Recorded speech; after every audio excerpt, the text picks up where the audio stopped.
Estamos começando mais um programa Transição, programa da doutrina espírita que traz sempre novidades, sempre personalidades. E a de hoje dispensa apresentações, não é? Trabalhador da doutrina espírita, radicado na cidade de Bauru, no Centro Espírita Amor e Caridade. Olá, Richard. Olá, André. Nossa satisfação em estarmos aqui para a gente bater um papo em torno de um tema que me parece de importância fundamental, né? A questão da morte. Considerando que todo mundo vai morrer um dia, é importante que a gente faça algumas colocações relacionadas com o assunto, à luz do Espiritismo. E eu me recordo que essa temática ela esteve envolvida num dos livros, dos quase 50 que você já escreveu, não é? Que foi uma explosão de vendas. É, o livro mais vendido meu é Quem Tem Medo da Morte. Onde eu faço uma abordagem descontraída, bem-humorada da questão relacionada com a morte.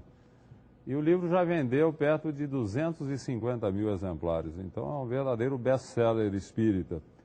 Pela maneira como eu tive a felicidade de abordar a morte de uma forma realmente descontraída, mostrando o que é a morte, né? As pessoas têm muito medo da morte e eu encaro esse medo da morte principalmente como o medo do desconhecido, né? As pessoas não têm ideia do que é a morte, que simplesmente é um retorno, eu sempre digo, é um retorno à vida espiritual, né? Você simplesmente está deixando a carne e retornando à sua pátria. Agora, o desconhecimento em torno do assunto é que gera esse temor que as pessoas têm da morte, como se fosse a pior coisa que pudesse acontecer na vida, quando na verdade é apenas o retorno à vida espiritual. E o livro Quem Tem Medo da Morte, ele vende muito por causa disso, né? Porque sempre as pessoas estão comprando porque o fulano faleceu, um familiar, ele está muito chocado, porque o Beltrano está para morrer, ele precisa ter uma ideia a respeito do assunto. E vai por aí. Então o livro vai vendendo, vende sempre, né? Porque sempre tem gente preocupada com o assunto.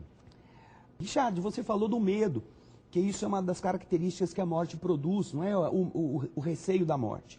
Existe alguma maneira, alguma atitude que possa nos favorecer a que isso diminua ou que isso desapareça?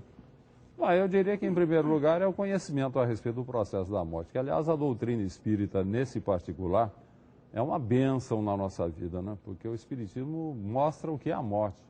O nosso retorno à vida espiritual, a pátria verdadeira, de onde nós viemos, para onde retornaremos. Então, num primeiro momento, eu diria que é a questão do conhecimento. Como as pessoas não conhecem o que é o processo da morte, as religiões tradicionais, elas são especulativas, né? Elas imaginam como seria a coisa. O Espiritismo tem essa vantagem, ele não imagina nada. Todo o conhecimento que nós temos a respeito da morte vem de informações que Kardec colheu dos espíritos. Então, de repente, nós não temos ideias especulativas sobre o que é a morte. Nós temos pura e simplesmente informações que vêm da espiritualidade. Então, para o espírita, num primeiro momento, é animador você saber que a morte, na verdade, não existe, que você não vai dormir até um suposto juízo final, mas que você vai simplesmente retornar à vida espiritual. Agora, outra coisa que pega também é que, consciente ou inconscientemente, nós não estamos bem preparados para enfrentar o chamado juízo, não um juízo final, mas o juízo da nossa própria consciência. E quando a gente desencarna, você vai ser julgado pela sua consciência em relação àquilo que você fez ou deixou de fazer na vida terrestre. E daí isso pega, né? Inconscientemente as pessoas têm um certo receio do que possa acontecer por ocasião da morte. A pessoa que acredita na sobrevivência da alma, consciente ou inconscientemente, a gente tem um certo receio do nosso próprio julgamento. Agora, é aquele velho ditado, viva cada dia como se fosse o último, né? Eu acho que o melhor preparo que você pode ter para a morte é você viver cada dia como se fosse o último. Bom, hoje é meu último dia. Vou me dar bem com a minha família, com os meus amigos, não vou guardar rancor nem ódio, vou respeitar as pessoas, vou cultivar a paciência, vou cultivar os valores evangélicos. Beleza, né? Porque é meu último dia, vou me preparar. Então, como a morte é um ladrão, como um ladrão você não sabe quando ela virá, é bom você se preparar diariamente, né? Seria por aí. Nós temos, para o telespectador que queira conhecer, na obra básica, O Céu e o Inferno, todo um grande conjunto de relatos, não é? Richard, das entidades que já desencarnaram e que em diversos níveis se encontram do lado de lá contando como estão, não é? Não tem dúvida. O céu e o inferno foi uma abertura muito grande de conhecimento em relação à problemática da morte. E nós não podemos esquecer, na atualidade, a obra magistral, extraordinária de André Luiz, né?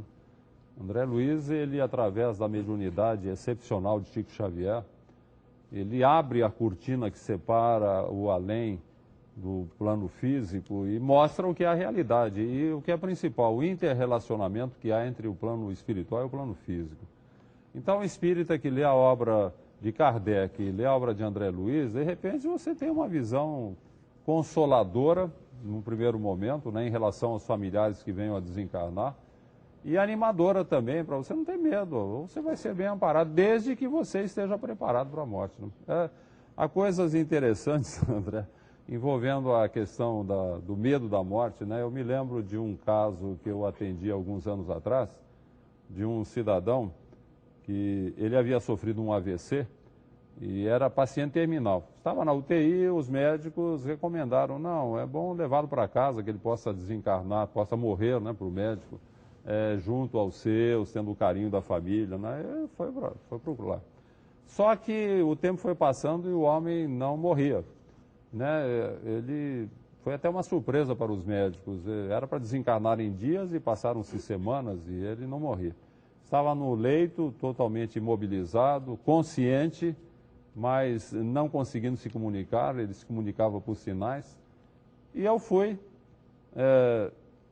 aplicar passe, né? O espírita vai lá aplicar passe, ajudar a fazer alguma coisa. Nós temos, inclusive, aqui no Brasil, uma figura interessante do ajudador, né?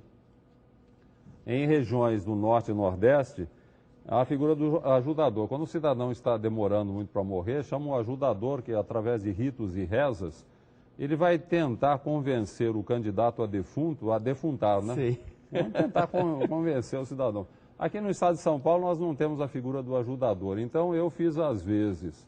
Ia lá, conversava, lia o Evangelho segundo o Espiritismo, pegava aqueles trechos onde há uma abordagem da problemática da morte, e comentava com ele e falava claramente, mas o senhor não tenha medo, o senhor se entregue, o senhor está dificultando a própria desencarnação, tem familiares seus, seu pai, sua mãe, tem gente a esperá-lo no além, né? Vão ajudá-lo, não tenha medo.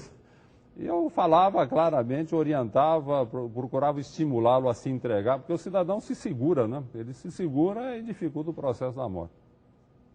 Ele ouvia atentamente tudo que eu expunha, que ele estava lúcido ainda, já não conseguia falar, mas depois que eu fazia toda aquela minha pregação, procurando convencê-lo a não ter medo da morte, ele, com dificuldade, erguia o braço e fazia assim para mim. Eu não queria morrer, não. Não quero. Daí fica difícil, né? Demorou para morrer, porque se apegava, né? Tem esse problema, se apega. Né? Por falar nisso, eu já vi você contar uma história interessante que aconteceu com uma pessoa que você conhece, que fazendo visitas em hospitais, levando o consolo do passe magnético, acabava a pessoa que receber o passe pouco depois desencarnando, não é? E que ficava o chamado passe vai com Deus. Então ninguém queria que essa pessoa fosse... Eu lá em Bauru, o pessoal do centro brinca comigo e fala que não chame o Richard para me aplicar o passe se eu estiver mal, não, porque o passe não vai com Deus. Né? Já aconteceu comigo várias vezes de aplicar o passe e a pessoa desencarnar.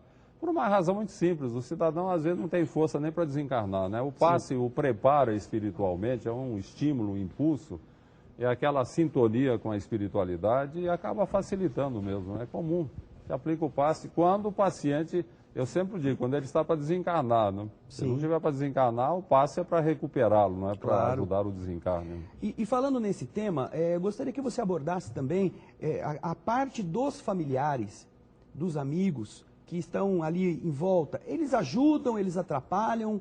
Como que a doutrina espírita nos aconselha? Eu sempre digo que velório hoje em dia é uma lástima, né? Uma lástima. Nós passamos de um excessivo respeito para o total desrespeito.